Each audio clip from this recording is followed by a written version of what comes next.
السلام علیکم جی. مختصری بات کریں گے. جس طرح کا رزلٹ آ رہا ہے متوقع ہے کہ پی ایم ایل این کو کوئی واضح اکثریت نہیں ملے گی، نہ انڈیپینڈنٹس کو یعنی کہ پی ٹی آئی کو ملے گی، نہ پیپلز پارٹی کو ملے گی، اور یہ ایک ریلو کٹوں کا ایک نظام جو ہے نا مرتوب ہو گیا. اب یہ پلانڈ تھا یا کہ نان پلانڈ تھا، یہ ایک بالکل واضح ہے. ہم یہ دیکھتے ہیں کہ 2021 اپریل میں جو نا پی ڈی ایم کی حکومت بنتی ہے.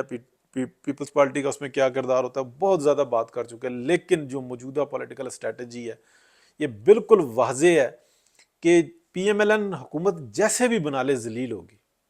میاں محمد نواز شریف کے بغیر تو اگر کچھ بنتا ہے تو پھر تو وہ پی ایم ایل این کے اپنے اندر سے اتنی ریزسٹنس ہوگی کہ وہ سنبھالی نہیں جائے گی، اور یہ سارا نظام جو نا یہ پاکستان کے اوپر پڑے گا. یہ صرف سیاسی پارٹیوں کا مسئلہ نہیں ہے. میں